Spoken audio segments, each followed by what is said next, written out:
الرجیم بسم اللہ الرحمن الرحیم ربی اشرح لی صدری ویسر لی امری واحلل عقدۃ من لسانی یفقهوا قولی اللہم فقہنا فی الدین اللہم فقہنا فی الدین اللہم فقہنا فی الدین آمین۔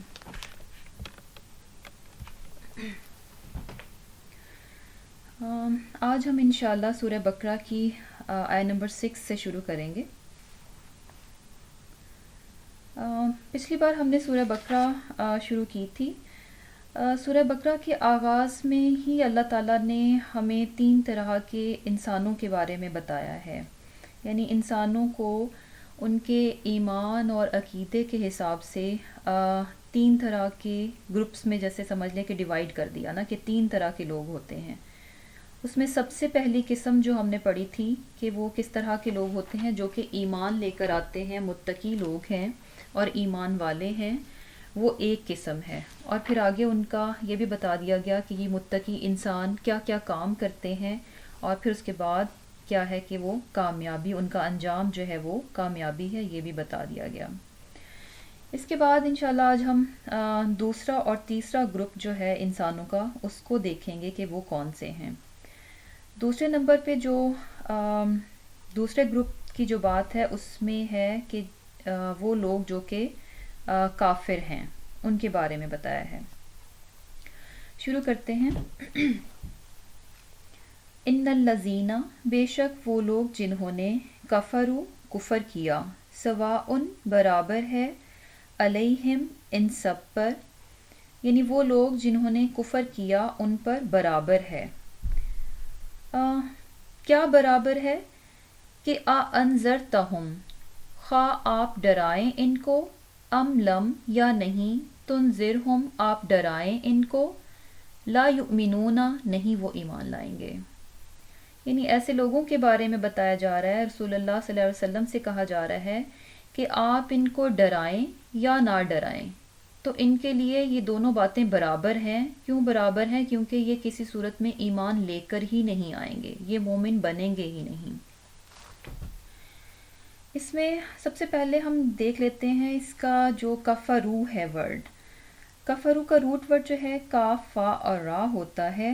اور اس کے معنی ہوتے ہیں چھپانا، انکار کرنا، اور یہ کہ کاشتکار کو بھی کافر کہا جاتا ہے، وہ بھی کیا چھپاتا ہے کہ بیج کو چھپا دیتا ہے زمین میں۔ اور اسی طرح رات کو بھی کافر کہا جاتا ہے، کیونکہ رات کیا کرتی ہے، دن کو چھپا لیتی ہے۔ اور اسی طرح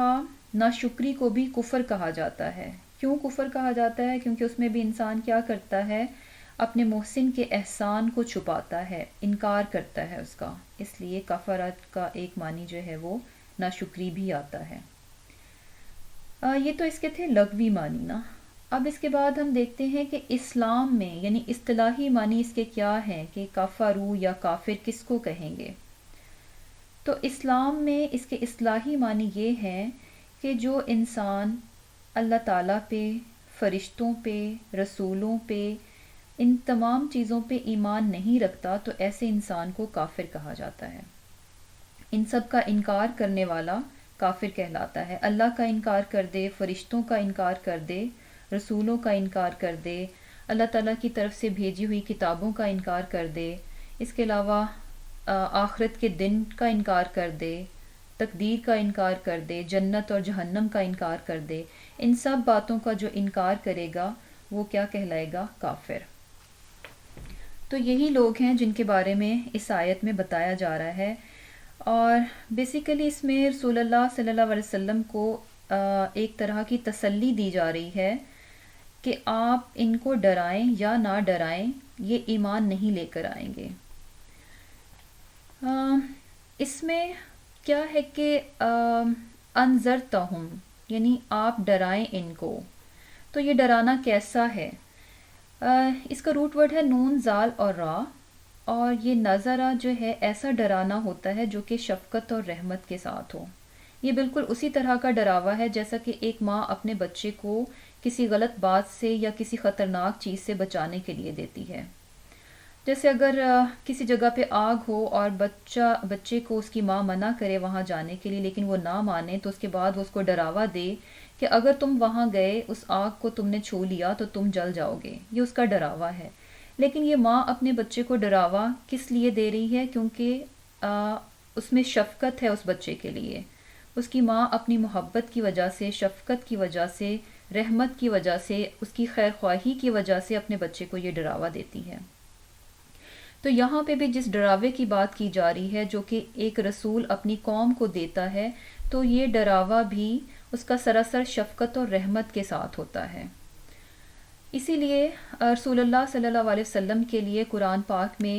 نذیروں و بشیرن کا جو ہے لفظ استعمال کیا گیا کہ آپ ڈرانے والے اور خوشخبری دینے والے ہیں۔ تو رسول اللہ کے یہ ڈرانا جو تھا اپنی قوم کو شفقت اور رحمت کے ساتھ تھا۔ اسی طرح جیسے سمجھ لیں کہ جس طرح چور، ڈاکو یا کوئی ظالم انسان بھی تو دوسروں کو ڈراتا ہے، تو اس کا وہ ڈرانا جو ہے شفقت کے ساتھ نہیں ہوتا، تو اس کو ہم نذیر نہیں کہیں گے، بلکہ ایسا ڈرانا جو کہ شفقت اور رحمت کے ساتھ ہو اس کو جو ہے نذرہ کہا جاتا ہے۔ تو اب یہاں پہ کیا ہے کہ ابن عباس رضی اللہ تعالیٰ عنہ اس آیت کے بارے میں فرماتے ہیں کہ رسول اللہ صلی اللہ علیہ وسلم اس بات کے شدید خواہش مند تھے کہ تمام لوگ ایمان اور ہدایت کو قبول کر لیں۔ یعنی آپ صلی اللہ علیہ وسلم جو تھے اس بات کی شدید خواہش رکھتے تھے کہ آپ کے ارد گرد جتنے بھی لوگ ہیں وہ مسلمان ہو جائیں، اسلام کو قبول کر لیں۔ تو ایسی خواہش ان کی کیوں تھی؟ اس لیے کہ آپ کو ان کے ساتھ ہمدردی تھی، ان کے خیر خواہ تھے، اور آپ چاہتے تھے کہ یہ لوگ اسلام قبول کر لیں اور جہنم کی آگ سے بچ جائیں۔ لیکن کیا تھی وہاں پہ سچویشن کہ جب رسول اللہ صلی اللہ علیہ وسلم لوگوں کو اللہ تعالیٰ کا پیغام دیتے تو کچھ لوگوں نے تو ایمان کو قبول کیا، لیکن بہت سے لوگ ایسے تھے جنہوں نے کہ انکار کر دیا۔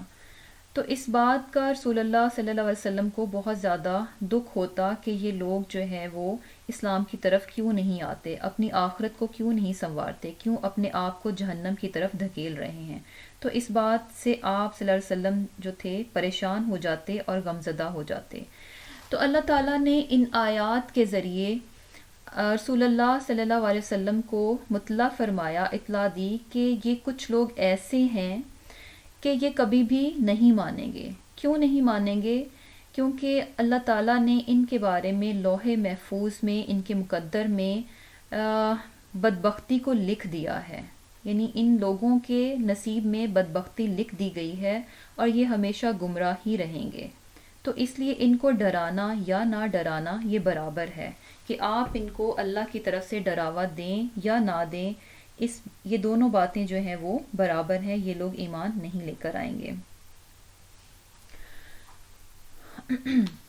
یعنی آپ جو ہے رسول اللہ صلی اللہ علیہ وسلم سے یہ فرمایا جا رہا ہے کہ اس چیز پہ آپ دکھی نہ ہوں کہ لوگ ایمان کیوں نہیں لے کر آ رہے، آپ بس صرف اللہ تعالیٰ کا پیغام لوگوں تک پہنچا دیں، لیکن اس بات کا دکھ مت لیں کہ کوئی ایمان کیوں نہیں لے کر آ رہا، کیونکہ جو نہیں مانتے ان کے نصیب میں ماننا ہے ہی نہیں۔ ایسا کیوں ہے کہ وہ کبھی مانیں گے ہی نہیں اور ان کو ڈرایا جائے یا نہ ڈرایا جائے؟ تو اس کی وجہ جو ہے ہمیں نیکسٹ آیت میں پتہ چلتی ہے، اس کا جواب جو ہے نیکسٹ آیت میں پتہ چلے گا کہ یہ کون سے لوگ ہیں کہ جن کے سامنے حق بات رکھی جائے یا نہ رکھی جائے تو یہ کسی صورت جو ہے وہ اس بات کو قبول نہیں کریں گے۔ ایسا کیوں ہے کہ یہ لوگ کیوں نہیں قبول کریں گے؟ ان کا خاتمہ کفر پر کیوں ہوگا؟ اس کے لیے نیکسٹ آیا کو دیکھ لیتے ہیں جس میں ہے ختم اللہ، مہر لگا دی اللہ نے، علی اوپر قلوبہم ان کے دلوں پر، وعلی سمعہم اور ان کے کانوں پر، یعنی ان کے دلوں اور کانوں پر اللہ تعالیٰ نے مہر لگا دی ہے، سیل کر دیا ہے ان کو، وعلی اور اوپر ابصارہم آنکھوں پر ان کی غشاوتن پردہ ہے۔ یہ وجہ ہے کہ یہ ان کا خاتمہ کفر پر ہوگا، کہ یہ کیوں ایمان نہیں لائیں گے، اس کی وجہ اس آیت میں یہ بتائی جا رہی ہے کیونکہ اللہ تعالیٰ نے ان کے دلوں پر مہر لگا دی ہے، ان کے کانوں پر مہر لگا دی ہے، ان کی آنکھوں پر پردہ ڈال دیا ہے، اس وجہ سے یہ کبھی بھی ایمان نہیں لے کر آئیں گے، ان کی موت کفر پر ہی ہوگی۔ کیا ہے کہ اس بات سے یہ سمجھ لینا، کیا اس سے یہ بات پتہ چلتی ہے کہ اچھا اگر اللہ تعالیٰ جو ہے وہ کسی انسان کے دل پر مہر لگا دیتے ہیں، اس کے کانوں پر مہر لگا دیتے ہیں، اس کی آنکھوں پر پردہ ڈال دیتے ہیں، تو اس کے بعد جو ہے اس کو حق بات جو ہے سمجھ نہیں آتی، وہ نیکی کی طرف نہیں آ سکتا، تو پھر اس میں اس انسان کا کیا قصور ہے کہ اس نے ایمان قبول نہ کیا یا نیکی کی طرف نہ آیا؟ تو اس میں تو اگر دیکھا جائے تو کیا ہے کہ اس میں پھر انسان کا تو کوئی عمل دخل نہ ہوا، اگر اللہ ہی کی طرف سے مہر لگ گئی، اللہ ہی کی طرف سے اس کی آنکھوں پر پردہ پڑ گیا، تو پھر اس انسان کا کیا قصور؟ لیکن بات اصل میں یہ ہے کہ اس میں سراسر قصور جو ہے وہ انسان ہی کا ہے،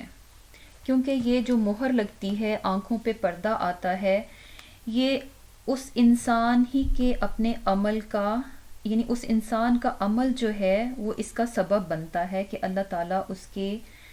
دل پر مہر لگا دیتے ہیں۔ اور کیا ہوتا ہے کہ یہ کسی بھی انسان کے لیے ایسا نہیں ہے کہ اس کے سامنے حق بات آئی اور اس نے قبول نہیں کیا اور اس کے بعد اس سے اس نیکی کی توفیق کو چھین لیا جائے، ایسا کبھی نہیں ہوتا۔ اللہ تعالیٰ جو ہے اس طرح کی ناانصافی کبھی نہیں کرتے، اللہ تعالیٰ جو ہے وہ بہت زیادہ انصاف کرنے والے ہیں۔ یہ انصافی اللہ تعالیٰ کی طرف سے کسی صورت نہیں ہو سکتی کہ انسان کو جو ہے انسان سے اس کی نیکی کی توفیق کو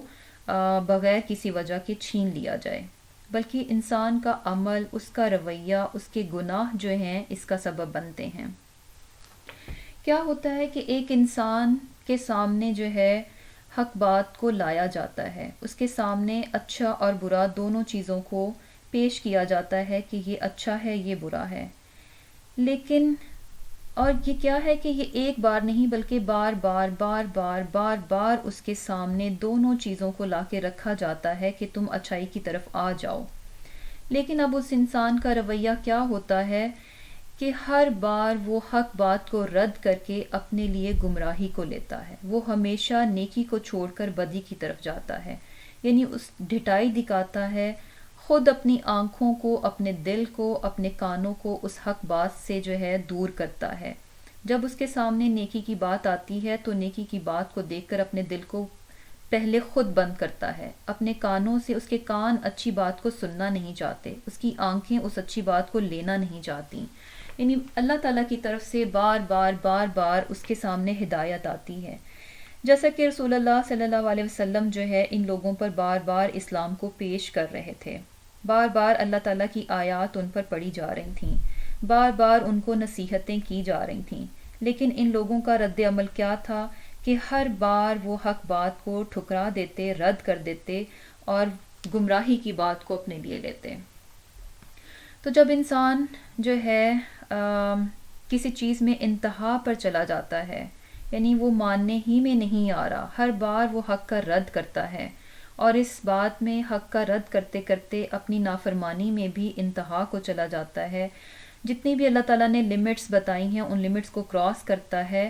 اور یہ کہ صرف کراس نہیں کرتا بلکہ کرتا ہی جاتا ہے، کنٹینیوس ہے، اس کو کوئی پچھتاوا نہیں ہوتا کہ اس نے کبھی کچھ غلط بھی کیا ہے۔ تو ایسی صورت میں پھر کیا ہوتا ہے کہ اللہ تعالیٰ جو ہے اس کو دنیا ہی میں اس بات کی سزا دے دی جاتی ہے، اور دنیا میں اس کو اس بات کی کیا سزا دی جاتی ہے کہ اللہ تعالیٰ کی طرف سے پھر اس کے دل، کان جو ہیں ان کو سیل کر دیا جاتا ہے، اس کی آنکھوں پر ایک پردہ آ جاتا ہے۔ اب لاکھ اس کے سامنے جو ہے ہدایت کی بات ہو، حق کی بات ہو، نیکی کی بات ہو، لیکن وہ نیکی کی بات اس کے دل میں کسی طرح بھی داخل نہیں ہو سکتی، کیونکہ اس کے دل کو اب سیل کر دیا گیا، وہ ہدایت کی بات جو ہے اس کو سنائی نہیں دے گی۔ یہ نہیں ہے کہ وہ بہرا ہو جائے گا، سب کچھ سنے گا، لیکن کیا ہے کہ وہ ہدایت اس کے دل پر اثر نہیں کرے گی، وہ سنے گا تو صحیح لیکن سن کر اس کو سنی انسنی کر دے گا،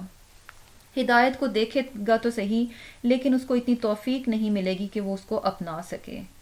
تو یہ ایک طرح سے اللہ تعالیٰ کی طرف سے اس انسان کو اس دنیا ہی میں ایک سزا مل جاتی ہے کہ وہ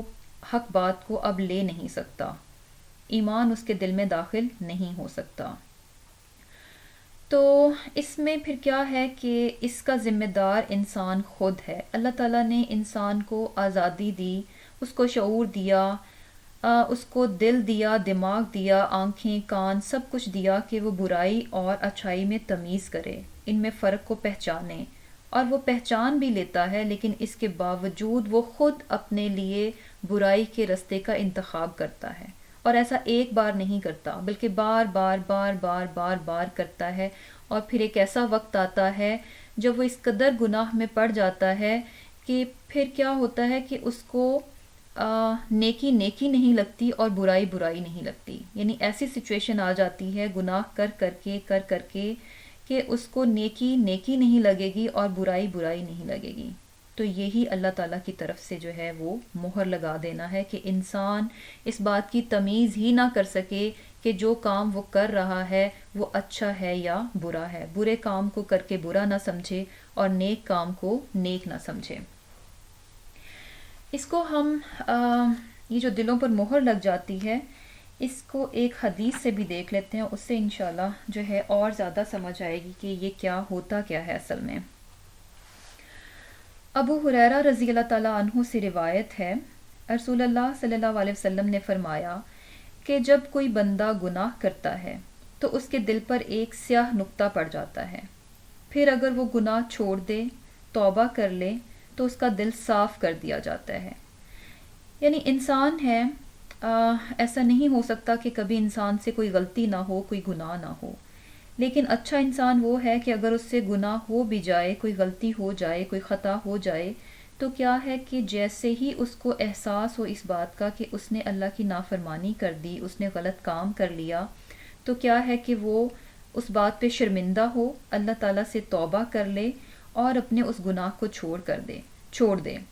تو ایسی صورت میں اس کے دل کو صاف کر دیا جاتا ہے. وہ سیاہ نقطہ جو اس گناہ کی وجہ سے اس کے دل پر آیا ہے، اس کو صاف کر دیا جاتا ہے. لیکن دوسری سچویشن کیا بنتی ہے؟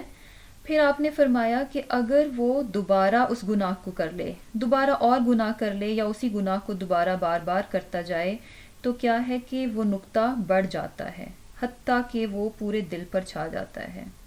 یعنی کیا ہوتا ہے کہ گناہ کرتا جاتا ہے، نہ تو اپنے گناہ پر پچھتاتا ہے، نہ اس کی توبہ کرتا ہے، اور نہ ہی گناہ کو چھوڑتا ہے. گناہ پر گناہ کرتا رہتا ہے. ایسی صورت میں اس کے دل پر وہ جو ایک سیاہ نقطہ ایک گناہ کی صورت میں پڑا تھا، وہ کیا ہوتا ہے کہ پورے دل پر چھا جاتا ہے. پھر آپ نے فرمایا کہ یہی زنگ ہے جس کے متعلق اللہ تعالیٰ نے فرمایا یہ وہ زنگ ہے جو انسان کے دل پر آ جاتا ہے. یعنی گناہ کر کے انسان کی یہ صلاحیت ہی ختم ہو جاتی ہے کہ وہ اچھائی میں اور برائی میں تمیز کر سکے. اور ظاہر ہے جب انسان کے دل پر زنگ آ جائے گا تو اس میں اچھی نیکی کی بات، ایمان کی بات اس میں داخل نہیں ہو سکتی. اب ایسے لوگ جو کہ انتہائی ڈھٹائی کا مظاہرہ کرتے ہیں اور حق بات کو نہیں لیتے، ان کو بار بار نصیحت کی جاتی ہے، ان کو بتایا جاتا ہے کہ یہ صحیح بات ہے، اس کو اپناؤ، یہ بری بات ہے، اس کو چھوڑ دو. جب وہ ایسا نہیں کرتے اور جو ہے اپنی ہی بات پہ اڑے رہتے ہیں، اپنی ہی ضد پر اڑے رہتے ہیں، تو ایسے لوگوں کے لیے اللہ تعالیٰ نے، ایسے کافروں کے لیے جو کہ ایمان قبول نہیں کرتے، حق بات کی طرف نہیں آتے، تو ایسے انسانوں کے لیے اللہ تعالیٰ نے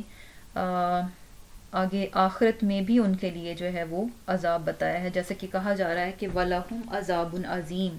کہ ان کے لیے پھر کیا ہے کہ بڑا زبردست قسم کا عذاب ہوگا.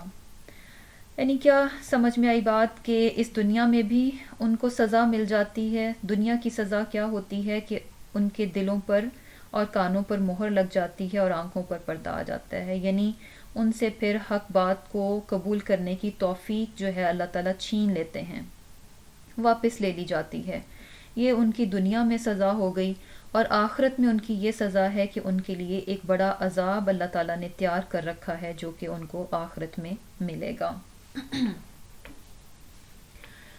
اس کے بعد یہ تو سیکنڈ کیٹیگری ہو گئی لوگوں کی کہ جو کہ کافر ہیں، کسی طرح ماننے میں نہیں آ رہے، ہر طرح سے ان کو سمجھایا جا رہا ہے لیکن ان کے لیے برابر ہے، کوئی بات ان کی سمجھ میں نہیں آتی، یہ وہ لوگ ہیں۔ اس کے بعد ایک تیسرا گروپ ہے جس کی بات کی جا رہی ہے، اس کے بارے میں کافی زیادہ آیات جو ہیں وہ آپ کو نظر آئیں گی۔ یہ ہے منافقوں کا، یعنی وہ لوگ جو کہ نہ مسلمان تھے نہ کافر تھے، لیکن کیا تھے کہ منافق تھے۔ وَمِنَ النَّاسِ اور بعض لوگ مَن یقولو جو کہتے ہیں آمنا ہم ایمان لائے باللہ اللہ پر وبالیوم الآخری اور آخرت کے دن پر۔ اب یہ کون سے لوگ ہیں جو کہ اپنی زبان سے یہ دعویٰ کرتے ہیں کہ ہم اللہ پر ایمان لائے اور آخرت کے دن پر ایمان لائے، لیکن اللہ تعالیٰ ایسے لوگوں کے بارے میں یہ فرما رہے ہیں، ان کی حقیقت بتائی جا رہی ہے، وَمَا هُمْ بِمُؤْمِنِينَ اور نہیں ہیں وہ ایمان لانے والے۔ حقیقت کیا ہے کہ یہ لوگ ایمان نہیں رکھتے، یہ ایمان والے نہیں ہیں، یہ مسلمان نہیں ہیں۔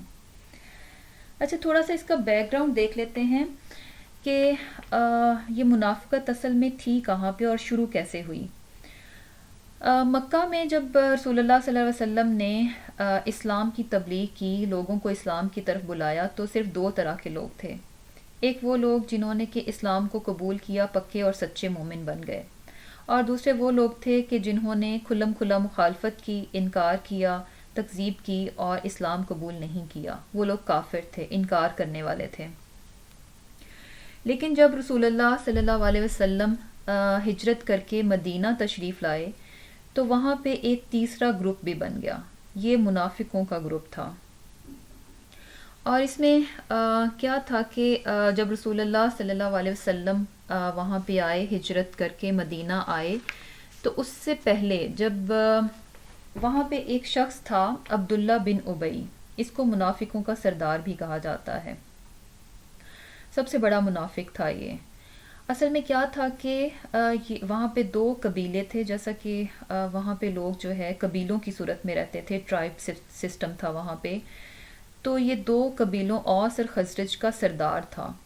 اور رسول اللہ صلی اللہ علیہ وسلم کے مدینہ آنے سے پہلے مدینہ کے لوگ جو ہے اس بات کا ارادہ کر رہے تھے کہ وہ عبداللہ بن ابی کو مدینہ کا سردار بنا لیں گے، مدینہ کا بادشاہ بنا دیں گے۔ لیکن کیا ہوا کہ جب رسول اللہ صلی اللہ علیہ وسلم ہجرت کر کے مدینہ تشریف لائے تو اوس اور خزرج کے جو لوگ تھے ان کی میجورٹی نے اسلام قبول کر لیا۔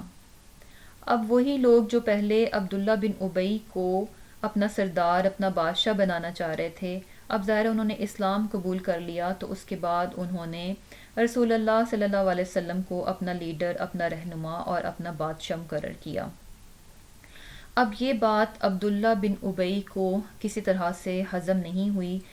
اسی وجہ سے، یہی وجہ تھی جس کی وجہ سے اس نے اس کے دل میں جو ہے وہ کینہ تھا اس بات کا، اس کو اس بات کا بہت دکھ تھا کہ کہاں وہ بادشاہ بننے کے خواب دیکھ رہا تھا اور اس کا یہ خواب جو تھا وہ پورا نہیں ہو سکا۔ شروع میں مسلمان جو تھے ان کی حالت کچھ اتنی اچھی نہیں تھی، لیکن کیا تھا کہ غزوہ بدر کے بعد اس میں مسلمانوں کو فتح ملی، کافی مال غنیمت بھی ملا، کچھ حالات جو تھے وہ بہتر ہونا شروع ہوئے۔ تو اب عبداللہ بن ابی کو لگا کہ اب یہ مذہب جو ہے یہ طاقت پکڑتا جا رہا ہے، تو اس نے ان فائدوں کی خاطر، دنیاوی فائدوں کی خاطر کیا کیا کہ اسلام قبول کرنے کا اعلان کیا کہ وہ بھی مسلمان ہے، لیکن دل سے اس نے قبول نہیں کیا، صرف دنیا کے فائدے دیکھے کہ مسلمانوں کو اب کچھ فائدے ملنا شروع ہو گئے ہیں اور اسے بھی اسی صورت میں فائدے ملیں گے اگر وہ اپنے آپ کو مسلمان ظاہر کرے گا۔ اس طرح سے اس کے ساتھ کے اور بھی جو لوگ تھے جو اسی کے فالورز تھے، انہوں نے بھی اسلام قبول کرنے کا اعلان کر دیا۔ اس طرح سے یہ تیسرا گروپ منافقوں کا یہ بھی مدینہ میں آ گیا، یعنی یہ ایسے لوگ تھے جو کہ زبان سے تو اقرار کرتے تھے کہ ہم مسلمان ہیں، لیکن اندر سے، دل سے جو ہے وہ انکار کرتے تھے، دل سے مسلمان نہیں ہوئے تھے۔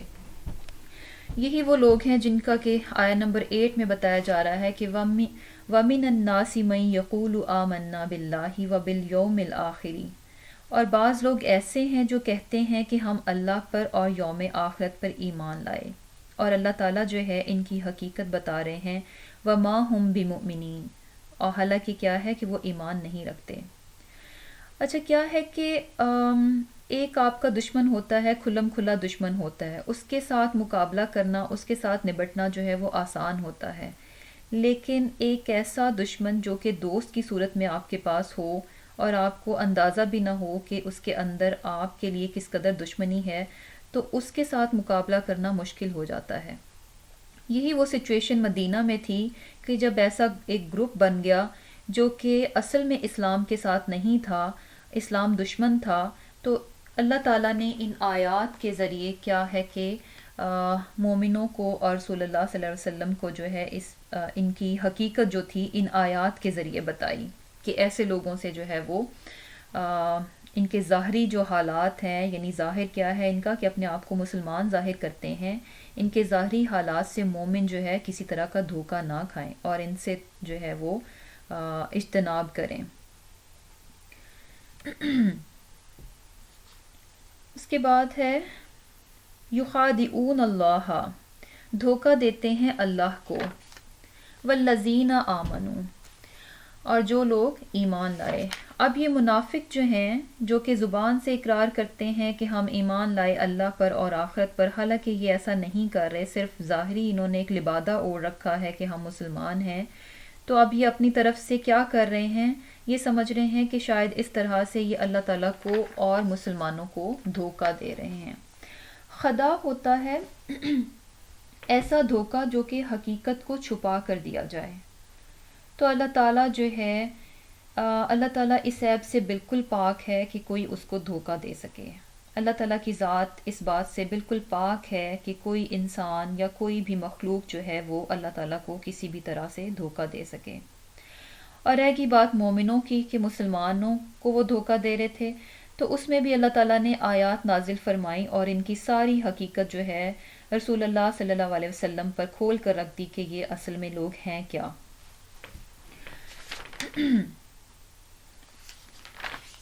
اس کے بعد ہے کہ وما یخدعون، اور نہیں وہ دھوکہ دیتے الا مگر انفسہم، اپنے ہی نفسوں کو، وما یشعرون، اور نہیں وہ سمجھتے۔ اب وہ اپنی طرف سے تو ان کو لگ رہا ہے کہ شاید وہ اللہ تعالیٰ کو اور مسلمانوں کو دھوکہ دے رہے ہیں، حالانکہ یہ دونوں کاموں میں وہ فیل تھے۔ اللہ تعالیٰ کی ذات اس بات سے پاک ہے کہ کوئی اس کو دھوکہ دے سکے، اور مسلمانوں کو بھی اللہ تعالیٰ نے آیات نازل کی اور ان کی اصل حالت سے آگاہ کر دیا۔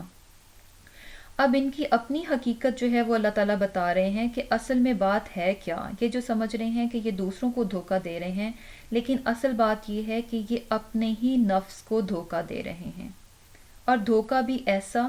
کہ اس چیز کی ان کو خبر بھی نہیں ہے کہ یہ جو کام کر رہے ہیں یہ اپنے ہی نفس کو دھوکہ دے رہے ہیں۔ اس کو ہم ایک چھوٹی سی مثال سے سمجھ لیتے ہیں کہ کس طرح سے اپنے آپ کو دھوکہ دینا کیسا ہے۔ جیسے اگر ایک انسان جو ہے دوسرے اپنے کسی دوست کی برائی کرتا ہے، اس کی پیٹھ پیچھے برائی کرتا ہے، چغل خوری کرتا ہے، غیبت کرتا ہے، تو کیا ہے کہ وہ سمجھتا ہے کہ شاید اس نے اپنے اس دوست کو دھوکہ دے دیا، یعنی پیٹھ پیچھے تو وہ اس کی برائی کر رہا ہے لیکن اس کے سامنے جو ہے وہ اس کا دوست بنا ہوا ہے، اس طرح سے وہ اس کو دھوکہ دے رہا ہے۔ لیکن حقیقت کیا ہے اس بات میں؟ کیا اس نے اپنے دوست کو دھوکہ دیا؟ نہیں، بلکہ اس نے اپنے نفس کو دھوکہ دیا۔ کس طرح سے دھوکہ دیا؟ کہ اگر وہ یہ جان لے کہ یہ جو غیبت اور چغل خوری اس نے کی ہے، آج اس نے یہ چغل خوری اور غیبت کی ہے، تو اس کا نقصان صرف اور صرف اس کے اپنے نفس کو بھگتنا پڑے گا، اس بات کی اس کو سزا ملے گی، اور اس سزا جو ہے وہ اس کے نفس کو بھگتنا پڑے گی۔ تو کیا ہے کہ اصل میں وہ دھوکہ کس کو دے رہا ہے؟ اپنے آپ کو، اپنے نفس کو خسارے میں ڈال رہا ہے، اپنے نفس کا نقصان کر رہا ہے،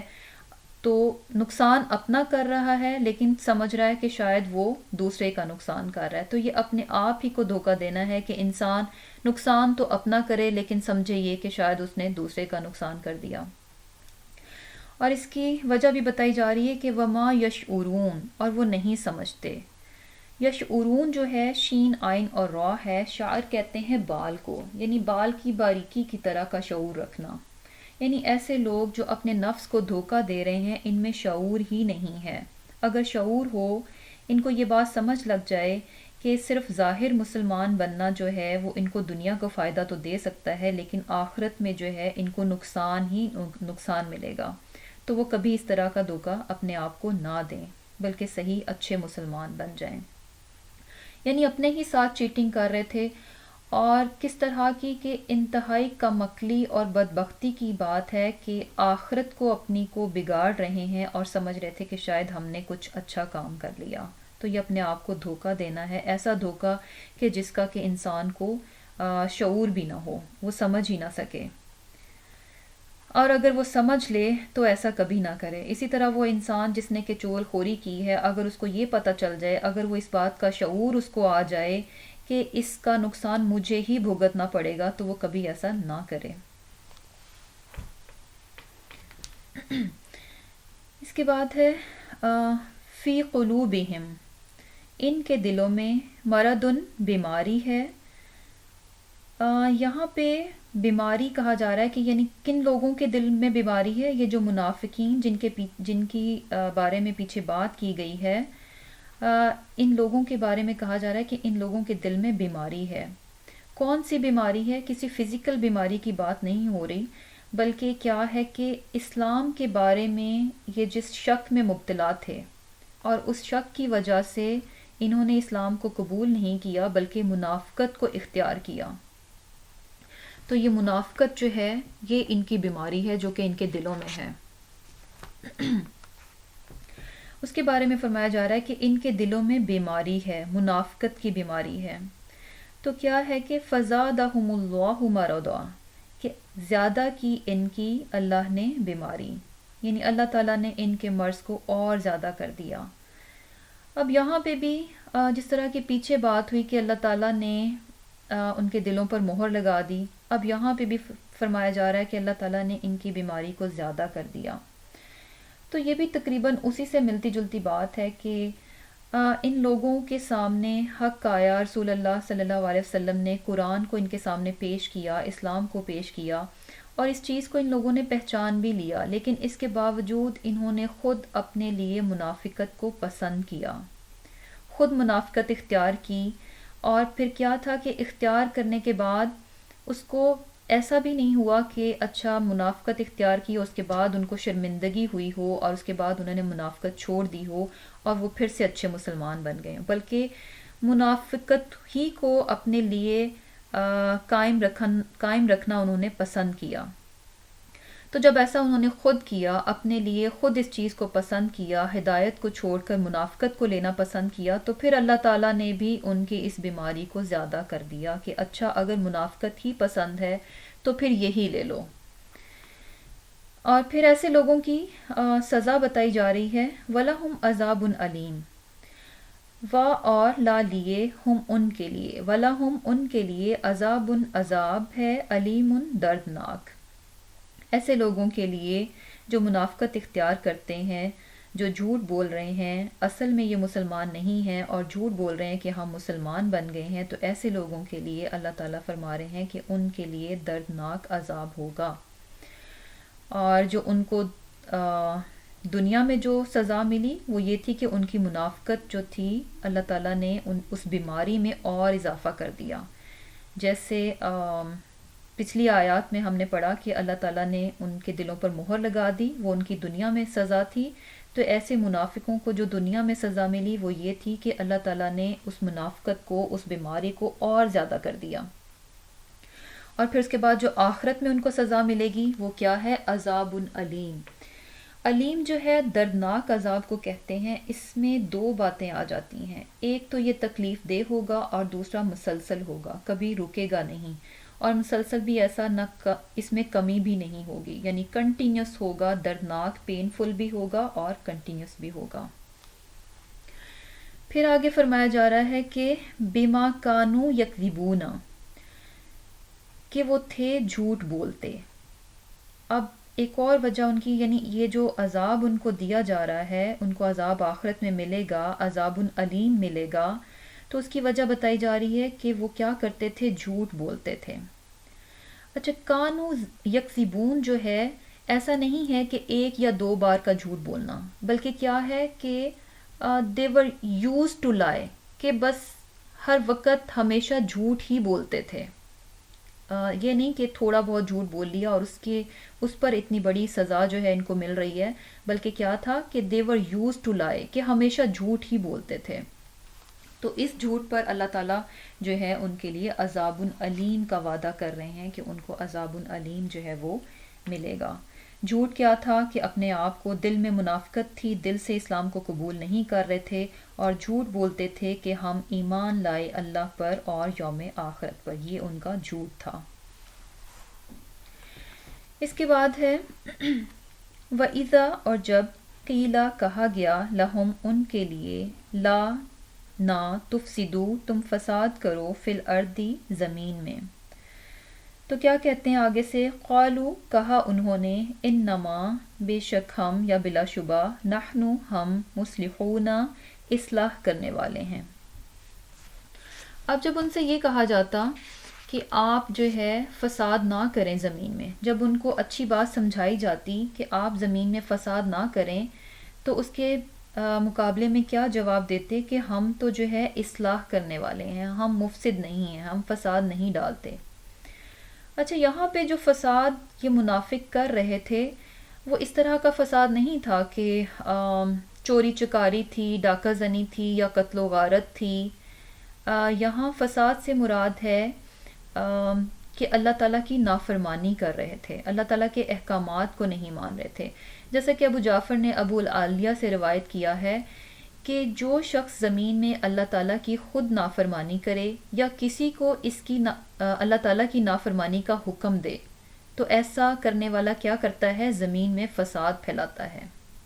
یعنی کیا پتہ چل رہا ہے کہ اگر آپ اللہ تعالیٰ کی نافرمانی کرتے ہیں، خود نافرمانی کرتے ہیں یا کسی دوسرے کو بھی نافرمانی پر اکساتے ہیں یا حکم دیتے ہیں، تو یہ زمین کا فساد شمار ہوتا ہے. کیونکہ زمین و آسمان کی بہتری اس میں ہے، زمین و آسمان کی اصلاح اس بات میں ہے کہ اللہ تعالیٰ کی فرما برداری کی جائے، اس کی اطاعت کی جائے. جبکہ منافق لوگ جو ہیں وہ صرف زبان سے تو اقرار کرتے، لیکن عمل کی بات جب ہوتی تو وہ نہ کرتے ہیں، اور یہ کہ اللہ تعالیٰ کی نافرمانی کرتے. اور جب ان سے کہا جاتا کہ اطاعت کرو، تو آگے سے کہتے کہ ہم تو جو ہے وہ فساد نہیں کرتے، بلکہ ہم کیا ہیں کہ ہم اصلاح کرنے والے ہیں. اب یہاں پہ بھی اب جیسے زبان سے تو وہ یہ دعویٰ کر رہے ہیں کہ ہم تو مصلحون، ہم تو اصلاح کرنے والے ہیں، لیکن کیا ہے کہ آپ کے لیے وہی بات جو ہے وہ صحیح مانی جائے گی جو آپ کا عمل ثابت کرتا ہے. اب زبان سے کوئی انسان جتنا مرضی کہتا رہے کہ میں جھوٹ نہیں بولتا، میں جھوٹ نہیں بولتا، میں جھوٹ نہیں بولتا، لیکن حقیقت میں وہ بہت جھوٹ بولتا ہے، تو اس کو جھوٹا ہی تصور کیا جائے گا، اس کو سچا نہیں سمجھا جائے گا، کیونکہ اس کا عمل جو ہے اس بات کی تصدیق کرتا ہے کہ وہ جھوٹ بولتا ہے. اسی طرح کوئی لاکھ کہتا رہے کہ میں چوری نہیں کرتا، میں چوری نہیں کرتا، میں چوری نہیں کرتا، لیکن اگر وہ چوری کر رہا ہے، اس کا عمل چوری کا ہے، تو اس کو چور ہی کہا جائے گا. تو یہ بھی اسی طرح کی بات تھی کہ ان کا عمل جو تھا وہ بالکل اس سے، جو وہ بات کرتے تھے اس سے اپوزٹ تھا. یعنی فساد کرتے اور صرف زبانی دعویٰ کرتے کہ ہم تو جو ہے مصلحون ہیں، ہم اصلاح کرنے والے ہیں. اس کے بعد فرمایا جا رہا ہے کہ اب اس میں اللہ تعالیٰ جو ہے ان کی حقیقت جو ہے کہ اصل میں یہ ہیں کیا، وہ بتا رہے ہیں کہ الا خبردار، انہم بے شک وہ، ہم وہی، المفسدون فساد کرنے والے ہیں، ولیکن اور لیکن، لا نہیں، یشعرون وہ سمجھتے. اب اللہ تعالیٰ بہت کلیئرلی، بہت واضح ان کے بارے میں ان کی حقیقت کو بتا رہے ہیں کہ یہی لوگ اصل میں فساد کرنے والے ہیں،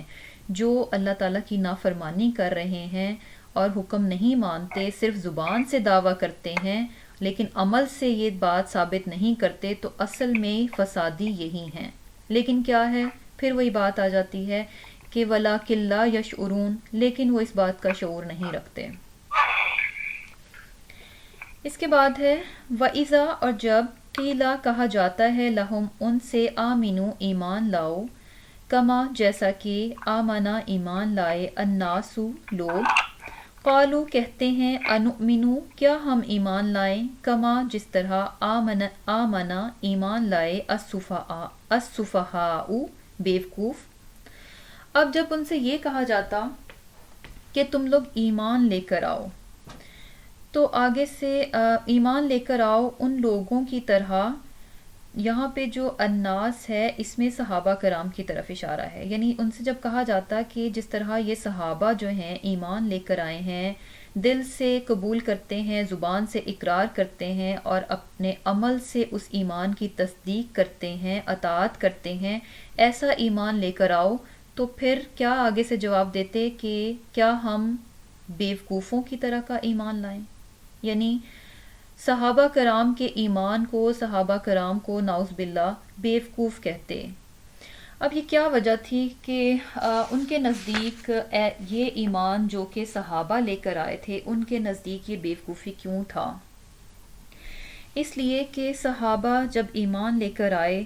تو انہوں نے اس ایمان کی خاطر، اس دین کی خاطر، اس اسلام کی خاطر اپنا سب کچھ چھوڑ دیا، تمام دنیا کے فائدے، اپنا گھر بار،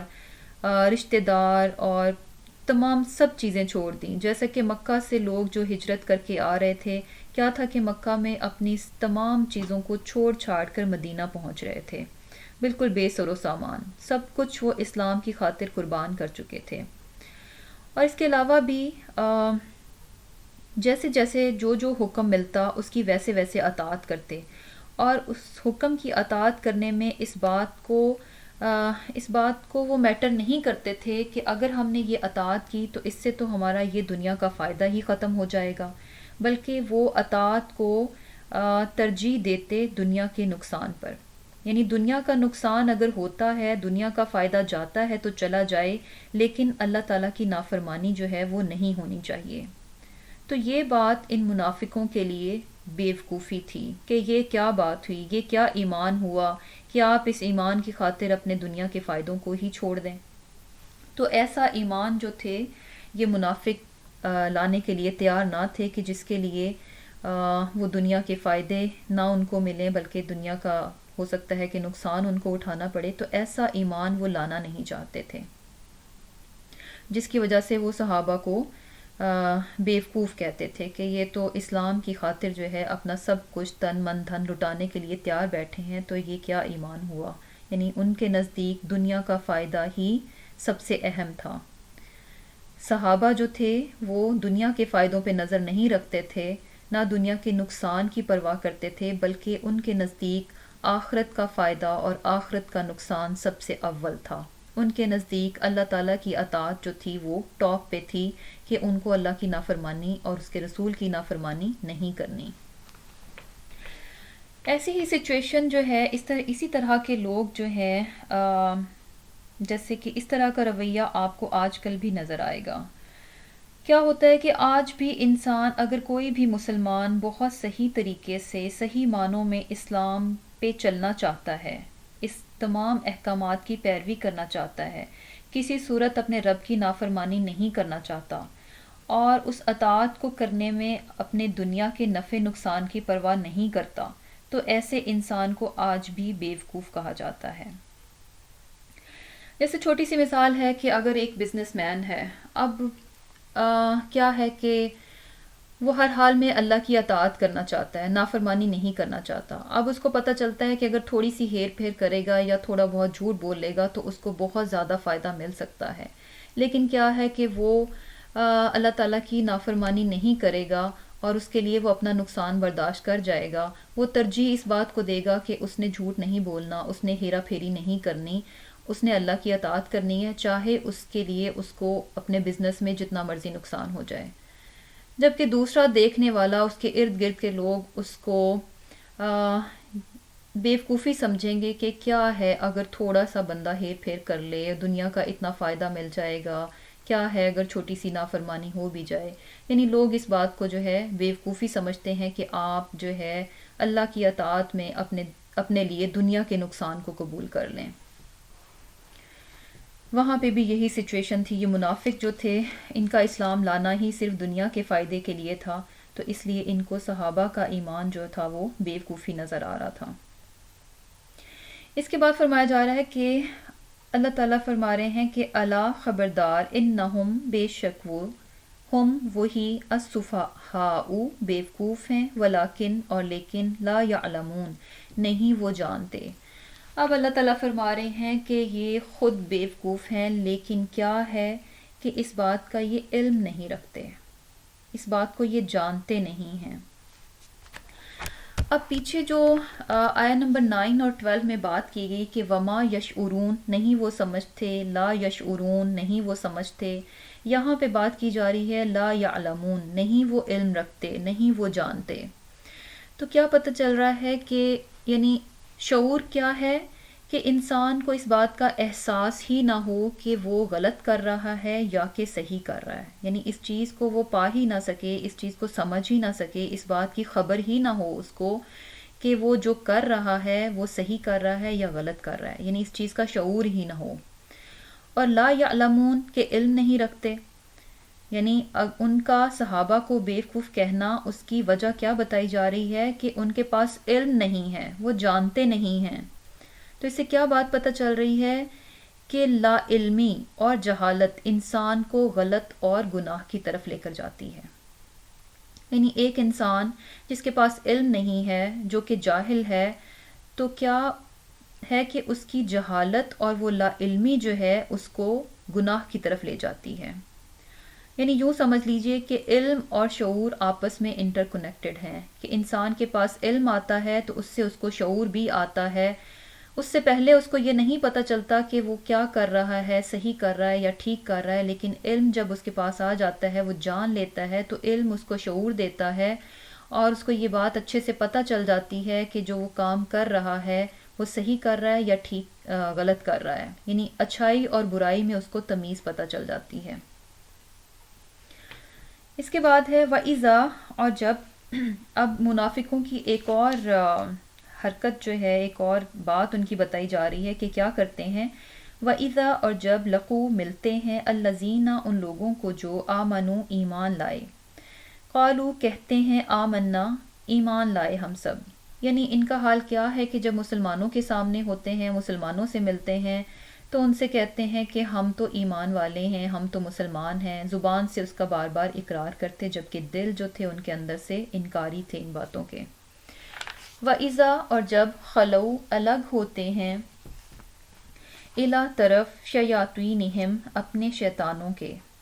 یعنی جب الگ ہو کر، مسلمانوں سے الگ ہو کر اپنے شیطانوں کی طرف ہوتے ہیں۔ یہ شیطان کون سے ہیں؟ یہ وہ شیطان ہیں جو کہ انسانوں میں ہوتے ہیں۔ جیسے کہ آپ کو پتہ ہے کہ شیطان جنوں میں سے بھی ہو سکتے ہیں اور انسانوں میں سے بھی ہو سکتے ہیں۔ ہر وہ انسان جو دوسرے انسان کو برائی کی طرف اکساتا ہے، وہ کیا ہے کہ شیطان ہے۔ یہاں پہ بھی انسانوں کی بات ہو رہی ہے کہ جب وہ مسلمانوں سے الگ ہو کر اپنے شیطانوں کی طرف، اپنے کفار کی طرف ہوتے ہیں تو پھر کیا کرتے ہیں، کیا کہتے ہیں؟ قالو کہتے ہیں،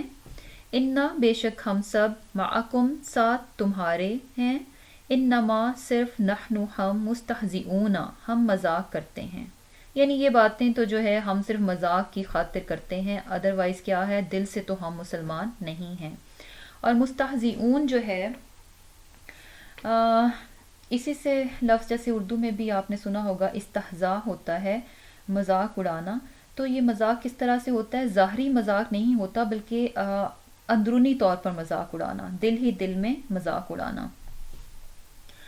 تو آگے اللہ تعالیٰ جو ہے ان کی بات کا جواب دے رہے ہیں کہ اللہ یستہزئ بہم، کہ اللہ مذاق کرتا ہے ان کے ساتھ۔ اب کیا ہے کہ جیسے یہاں پہ الفاظ جو ہیں آپ کو ایک جیسے نظر آ رہے ہیں، مستہزئون مذاق کرتے ہیں اور یستہزئ مذاق کرتا ہے۔ اللہ تعالیٰ اس بات سے، ان چیزوں سے پاک ہے کہ وہ کسی کے ساتھ مذاق کرے، کسی کے ساتھ اللہ تعالیٰ مذاق کرے۔ اللہ تعالیٰ کی ذات ان چیزوں سے پاک ہے، وہ کسی کے ساتھ مذاق نہیں کرتا۔ لیکن یہاں پہ جو لفظ استعمال ہو رہا ہے وہ ویسا ہی ہے جیسا کہ منافقوں کے لیے استعمال ہوا۔ قرآن میں آپ کو اس طرح کے اور بھی الفاظ نظر آئیں گے کہ جب کسی انسان کی طرف سے برائی ہوتی ہے اس کے لیے بھی وہی لفظ ہوگا، اور پھر اللہ کی تعالیٰ کی طرف سے جب جواب دیا جاتا ہے تو اللہ کے لیے بھی وہی لفظ استعمال ہوں گے۔ تو کیا ہے کہ یہ ایک طرح کا انداز ہے کہ جیسی انہوں نے بات کی ویسا ہی ان کو جواب دے دیا گیا۔ یعنی اللہ تعالیٰ کی ذات اس بات سے پاک ہے کہ وہ کسی کے ساتھ مذاق کرے، لیکن جیسی انہوں نے بات کی انہی کے انداز میں ان کو جواب جو ہے پلٹ کے دیا جا رہا ہے۔ اور دوسری بات اس میں یہ بھی ہے کہ الفاظ یہاں پہ ہمیں ایک جیسے دکھائی دیں گے، لیکن ان کے معنی جو ہیں وہ جدا جدا ہیں، ان کی جو معنی کی سینس ہے وہ ڈیفرنٹ ہے، جبکہ لفظ جو ہیں دیکھنے میں ایک جیسے ہیں لیکن ان کی جو میننگز ہیں وہ ڈیفرنٹ ہیں۔ کس طرح سے ہم اس کو ایک اور آیت ہے سورہ البقرہ کی ہے 194، اس سے ہم دیکھ لیتے ہیں، جس میں کہ کہا گیا ہے فَمَنِ اعْتَدَىٰ عَلَيْكُمْ، تو اگر کوئی تم پر زیادتی کرے، فَاعْتَدُوا عَلَيْهِ، تو تم بھی اس پر زیادتی کر لو۔ یعنی اب کہا جا رہا ہے کہ اگر تم پر کوئی زیادتی کرے تو تم بھی اس پر زیادتی کر لو۔ اب اس میں کیا ہے کہ پہلا شخص یعنی جو زیادتی کر رہا ہے وہ تو واقعی میں زیادتی ہے، لیکن جو دوسرا انسان اپنا بدلہ لے رہا ہے، یعنی زیادتی کیا کہ اگر کسی نے کسی کو ایک تھپڑ مار دیا، اب پہلے والے نے تو زیادتی کی کہ بلا وجہ ایک تھپڑ مار دیا، اب دوسرے کو یہ اجازت دی جا رہی ہے کہ تم بھی ایسی زیادتی کر لو،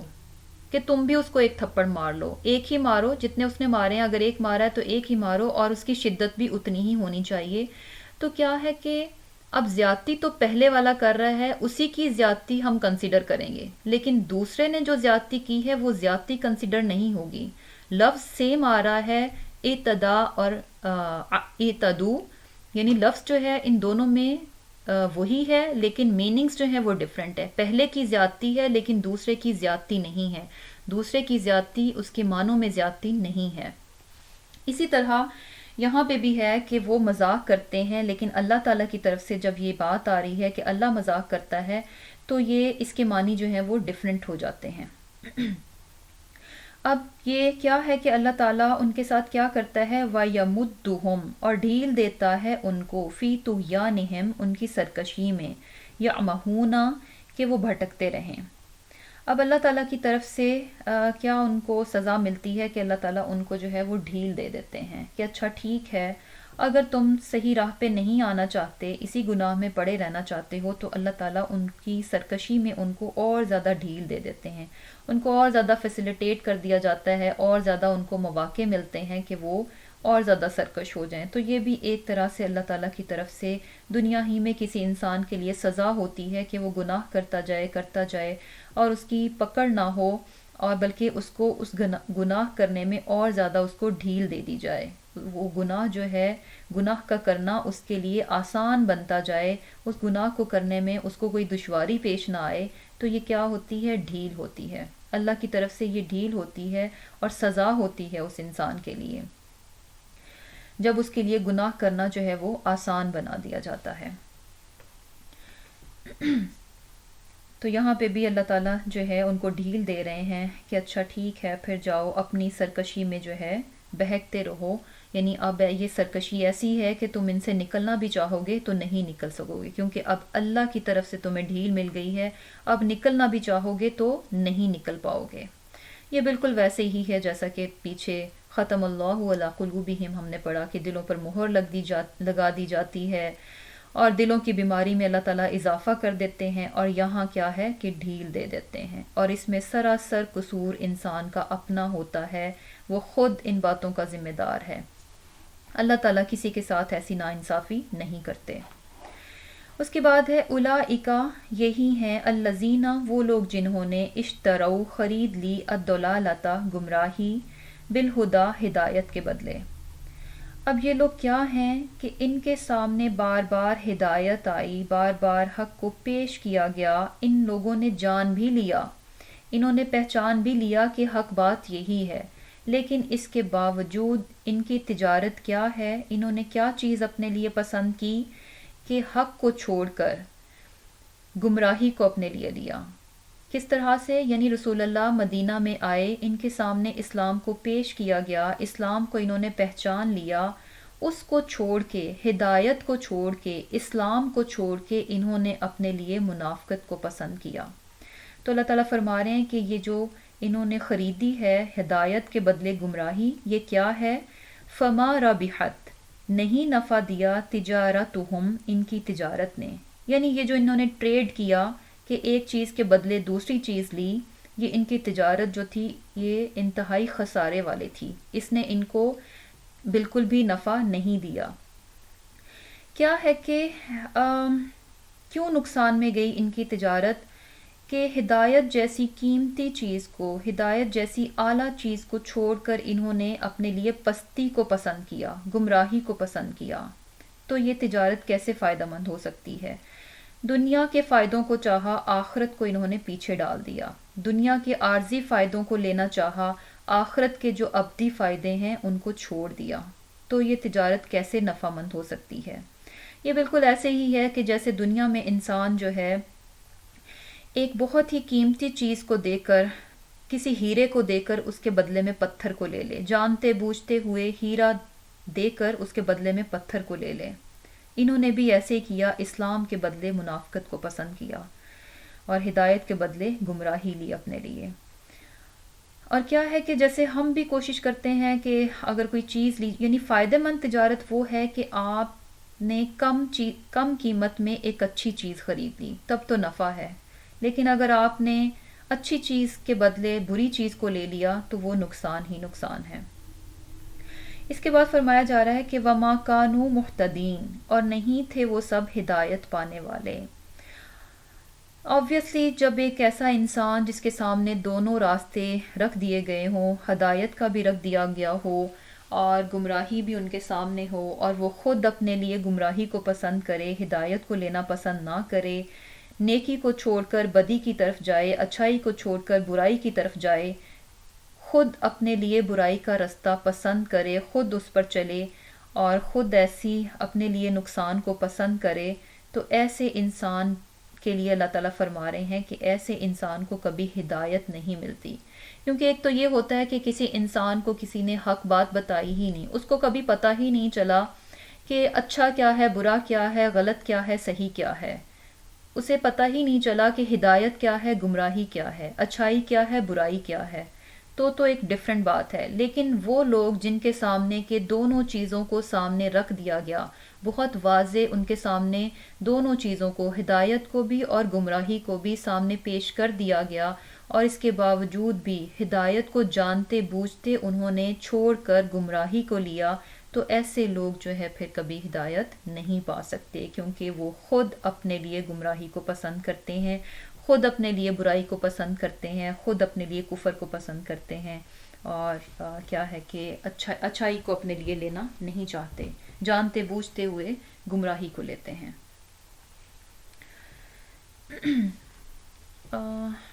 2-3 منٹ ہیں ابھی۔ اچھا جلدی سے تھوڑا سا دیکھ لیتے ہیں کیونکہ اسی سے ریلیٹڈ ہے بات۔ ہم نے یہاں پہ منافقت کی بات پڑھی ہے، تو اس کے بارے میں ایک حدیث ہے، ابن عمر رضی اللہ تعالیٰ عنہ سے ہے، رسول اللہ صلی اللہ علیہ وسلم نے فرمایا کہ ایک خالص منافق کی رسول اللہ صلی اللہ علیہ وسلم نے 4 نشانیاں بتائی ہیں۔ سب سے پہلی بات یہ کہ جب اس کو امین بنایا جاتا ہے تو منافق کیا کرتا ہے؟ خیانت کرتا ہے۔ امین جیسے صرف چیز کے بارے میں نہیں بلکہ کام کے بارے میں یا کسی بات کے بارے میں جب اس کو امین بنایا جاتا ہے تو کیا کرتا ہے؟ خیانت کرتا ہے۔ جب بات کرتا ہے تو جھوٹ بولتا ہے، اور جب عہد کرے تو پورا نہ کرے، یعنی جب بھی کسی کے ساتھ کوئی کمٹمنٹ کرتا ہے، کوئی بات کرتا ہے، کوئی وعدہ کرتا ہے تو ہمیشہ اس کو پورا نہیں کرتا، اور جب لڑتا ہے تو کیا کرتا ہے؟ گالیاں دیتا ہے۔ یہ منافق کی نشانیاں بتائی گئی ہیں کہ ایک انسان میں جب یہ چیزیں ہوں گی تو وہ خود اپنے آپ کو ان چیزوں کے سامنے اپنے آپ کو پرکھ لے کہ وہ کیا ہے۔ اچھا کیا ہے کہ دلوں کے حال صرف اور صرف اللہ تعالیٰ جانتے ہیں، کوئی انسان کسی دوسرے کے دل کا حال نہیں جان سکتا۔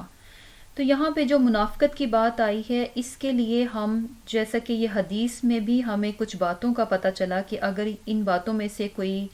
ساری باتیں کرتا ہے یا کوئی ایک بات بھی کرتا ہے تو وہ منافق ہے۔ تو ایسا نہیں ہوگا کہ ہم اس حدیث کو سامنے رکھتے ہوئے دوسروں پہ منافقت کے فتوے جاری کریں گے، بلکہ کیا ہے، کیونکہ ہم کسی کے دل کا حال نہیں جانتے۔ ہم کسی کو، وہ انسان جو کہ کلمہ پڑھ لے، لا الہ الا اللہ محمد رسول اللہ کہہ دے، زبان سے اس کا اقرار کر دے، عمل اس کا جو بھی ہے، ہم اس کو مسلمان ہی کہیں گے، ہم اس کو منافق یا کافر کا فتویٰ نہیں دے سکتے۔ تو یہ حدیث جو رسول اللہ صلی اللہ علیہ وسلم کی میں نے آپ کے سامنے پیش کی ہے، اس میں ہم اپنے آپ کو رکھ کر دیکھیں گے، ہم اپنے آپ کو اپنی ذات کا اس میں جائزہ لیں گے کہ ہم میں تو یہ برائیاں نہیں ہیں، دوسروں کا ہم جائزہ نہیں لیں گے، دوسروں میں منافقت کو تلاش کرنے کی کوشش نہیں کریں گے، بلکہ خود اپنے آپ کو رکھ کر دیکھیں گے کہ ہم میں کیا یہ برائیاں ہیں، اور اگر ہیں تو انشاءاللہ ہم پوری کوشش کریں گے کہ ہم ان چیزوں میں سے نکل جائیں، یعنی خیانت کو اپنے میں سے نکال دیں، جھوٹ کو اپنی زندگی سے نکال دیں، اور اگر آپ کسی سے کمٹمنٹ کرتی ہیں، کوئی وعدہ کرتی ہیں، تو اس کو ہر حال میں پورا کرنے کی کوشش کریں، کوشش ہونی چاہیے، ہو سکتا ہے کہ کبھی پورا نہ ہو لیکن پوری ایفرٹ ہونی چاہیے۔ اور یہ کہ جب کسی کے ساتھ کوئی اختلاف ہوتا ہے، لڑائی ہوتی ہے، تو تب ہمارا رویہ کیا ہوتا ہے۔ تو انشاءاللہ اس حدیث کو سامنے رکھتے ہوئے آج کا ہمارا لیسن جو ہے یہ حدیث ہی ہے کہ امانت کو دیکھیں گے ہم اپنے اندر، اور اس کے علاوہ ہم دیکھیں گے کہ ہم جیسے کہا گیا کہ بات کرے تو جھوٹ بولے، تو اس چیز کو بھی اپنے اندر دیکھیں گے، عہد کو دیکھیں گے، اور یہ کہ اپنا اخلاقی رویہ ہم دیکھیں گے کہ لڑے تو گالیاں دے، منافق کے بارے میں یہ کہا گیا کہ لڑے تو گالیاں دے۔ ایک اور حدیث ہے، دل ہی کے بارے میں ہے، آپ نے فرمایا کہ سن لو، انسان کے جسم میں گوشت کا ایک ٹکڑا ہے، جب وہ درست ہو تو پورا جسم درست ہو جاتا ہے، اور جب وہ بگڑ جاتا ہے تو سارا جسم بگڑ جاتا ہے۔ اور پھر آپ نے فرمایا کہ سن لو، وہ دل ہے۔ اور کتنی اچھی اور سچی بات رسول اللہ صلی اللہ علیہ وسلم نے فرمائی کہ واقعی میں ایمان اور تقوی بھی دل میں ہوتا ہے، منافقت بھی دل میں ہوتی ہے، حسد بھی دل میں ہوتا ہے، بغض بھی دل میں ہوتا ہے، تکبر بھی دل میں ہوتا ہے، کینہ بھی دل میں ہوتا ہے، بدگمانی بھی دل میں ہوتی ہے۔ یہ تمام چیزیں جو ہیں وہ انسان کے دل میں ہوتی ہیں۔ تو جس دل میں ایمان اور تقوی ہوتا ہے وہاں یہ باقی بیماریاں نہیں رہتی۔ تو انشاءاللہ کوشش کرنی ہے کہ ایمان اپنا مضبوط کریں اور اللہ کا تقوی جو ہے وہ دل میں ہو، تاکہ جتنی بھی بیماریاں ہیں وہ ہمارے دل میں انٹر نہ ہو سکیں، کیونکہ جہاں ایمان اور تقوی ہوگا وہاں یہ ساری چیزیں نہیں آ سکتی۔ تو انشاءاللہ اپنے دل کی اصلاح کرنی ہے، اپنا جائزہ لینا ہے، اور یہ کہ اس حدیث کی روشنی میں جو ہے اپنے آپ کو دیکھنا ہے۔ اور یہاں سے ہم نے یہ بھی دیکھ لیا کہ 3 طرح کے لوگ اللہ تعالیٰ نے بتائے، 3 طرح کے مختلف لوگ ہیں، 3 طرح کے عمل کرتے ہیں، یعنی مختلف کام ہیں، مختلف عمل کرتے ہیں، تو آگے ان کا انجام بھی مختلف ہے۔ یہ نہیں ہے کہ کوئی غلط کر رہا ہے، کوئی صحیح کر رہا ہے، کوئی جو بھی کر رہا ہے، لیکن اینڈ پہ سب لوگ جو ہیں وہ کامیاب ہیں، بلکہ کامیاب کون ہے؟ متقین ہیں، مومنین ہیں۔ اور عذاب عظیم کن کے لیے ہے؟ جنہوں نے کفر کیا، اور عذاب علیم کن کے لیے ہے؟ جنہوں نے منافقت اختیار کی۔ تو اس سے صاف پتہ چل رہا ہے کہ انسان کا جیسا عمل ہوگا اس کے مطابق اس کو بدلہ دیا جائے گا، اس کا انجام، انسان کا انجام جو ہے اس کے بدلے اس کے کاموں کے ساتھ نتھی ہے، جیسا اس کا کام ہوگا ویسا ہی انجام ہوگا۔ الحمدللہ آج کی کلاس ختم ہوئی، تھوڑا سا ٹائم میں نے آپ کا 1-2 منٹ زیادہ لے لیا، کیونکہ مجھے لگ رہا تھا کہ یہ پھر اگلی دفعہ ٹاپک تھوڑا ڈیفرنٹ شروع ہو جائے گا، تو آج ہی اس بات کو مکمل کر لیا جائے تو اچھا ہے۔ کسی کو اگر کوئی سوال ہو، کچھ پوچھنا ہو یا کوئی بات ہو۔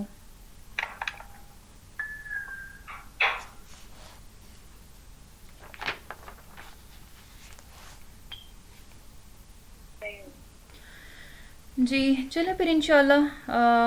اینڈ کر دیتے ہیں کلاس کو۔ دعا پڑھ لیتی ہوں۔ اللہم تقبل منا انک انت السمیع العلیم وتب علینا انک انت التواب الرحیم، آمین۔ السلام علیکم ورحمۃ اللہ وبرکاتہ۔